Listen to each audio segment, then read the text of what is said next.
नमस्कार। फर्स्ट बिहार झारखंड में आपका स्वागत है। मैं राहुल ओझा आपके साथ। बिहार विधानसभा चुनाव परिणाम एलजेपी के लिए बहुत ठीक नहीं रहा, परफॉर्मेंस बेहतर नहीं रहा। हालांकि इस बीच कहीं ना कहीं आशावादी जो निगाहें थी वो नजर जरूर आई एलजेपी अध्यक्ष चिराग पासवान की, लेकिन अंदर की अगर बात करें तो लगातार जो कलह है वो एलजेपी के अंदर बरकरार है। कई जो नेता है वो पार्टी से नाराज़ हो गए, इस्तीफा उन्होंने मांग दी, बाद में उन्हें निकाल दिया गया। कुछ ऐसा ही हाल हुआ है पार्टी के महासचिव का, जिन्हें एलजेपी से निकाल दिया गया है। और इससे पहले भी कई कमेटियां जो है वो भंग कर दी गई। इससे पहले जो चिराग पासवान की बैठक हुई थी, तो कहीं ना कहीं चिराग पासवान अपनी हार की जिम्मेदारी का जो ठीकरा है वो पार्टी के पदाधिकारियों पर, कार्यकर्ताओं पर, नेताओं पर फोड़ते हुए नजर आ रहे हैं। और ऐसे में कई जो कमेटियां हैं वो लगातार भंग की जाने की जो कवायद है वो की जा रही है।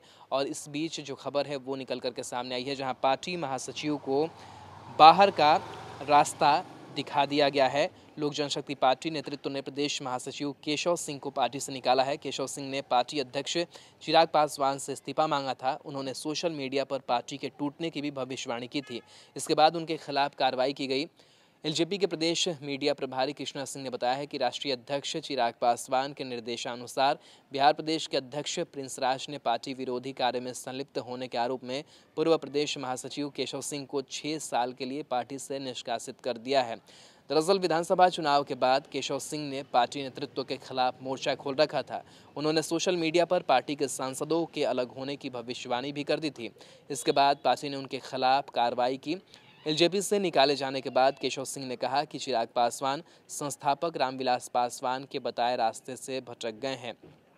तो एक बड़ा जो आरोप है वो लगाया गया है कि जो बात रामविलास पासवान में थी उससे बिल्कुल इतर जो है वो चिराग पासवान जा रहे हैं। वे एलजेपी को निजी कंपनी की तरह चला रहे हैं।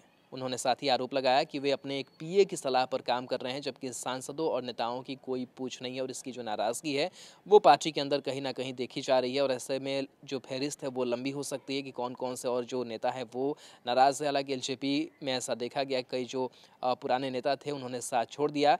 हालांकि एलजेपी ने पहले ही प्रदेश कमेटी को भंग कर दिया है। 2 दिन पहले ही एलजेपी प्रदेश संसदीय बोर्ड की बैठक हुई थी। पार्टी की प्रदेश कमेटी समेत सभी जिलों की इकाई और प्रकोष्ठों को भंग कर दिया गया था। चिराग पासवान ने 2 महीने के अंदर नई कमेटियां गठित करने का भी ऐलान किया था। चिराग पासवान ने अपने कार्यकर्ताओं से कहा है कि विधानसभा चुनाव कभी भी हो सकता है, लिहाजा वे चुनाव के लिए भी सही तैयार रहे। लेकिन देखने वाली बात होगी कि जब चुनाव पता नहीं होगा या नहीं होगा, लेकिन जब चुनाव हो रहा था तो उसमें चिराग ने परफॉर्म अच्छा नहीं किया है, एलजेपी ने अच्छा परफॉर्म नहीं किया है। चिराग ने बिहार में लगातार कैंप कर संगठन को मजबूत बनाने का भी ऐलान किया है। तो कहीं ना कहीं एक तरफ ज़रूर आशान्वित नजर आते हैं चिराग पासवान। वे कहते हैं कि कहीं ना कहीं हम महागठबंधन के तहत पिछला 2015 का चुनाव लड़ा था, इस बार हमने अकेले चुनाव लड़ा और इस बार जो परसेंटेज वोट आए वो हमारे लिए अच्छा आया। लेकिन कहीं ना कहीं जो एक्शन लिए जा रहे हैं चिराग पासवान की तरफ से वो ये बता रहे हैं कि पार्टी में सब कुछ ठीक नहीं चल रहा है, पार्टी के नेता कार्यकर्ता संतुष्ट नहीं है। और ऐसे में जिला इकाइयों को भंग कर देना, प्रदेश कमेटी को भंग कर देना, ये इस बात की तस्दीक करता है कि कहीं ना कहीं अंदर खाने में सब कुछ ठीक जो है वो नहीं चल रहा है। और धीरे धीरे पार्टी जो है वो टूटती हुई दिखाई दे रही है। और जो एलजेपी से बड़ी खबर निकल कर आई है कि एलजेपी महासचिव को चिराग ने निकाल दिया है, यानी कि वो पार्टी से निकाल दिए गए हैं। पहले इस्तीफा मांगा था और अब जो है उन्हें बाहर का रास्ता दिखा दिया गया है।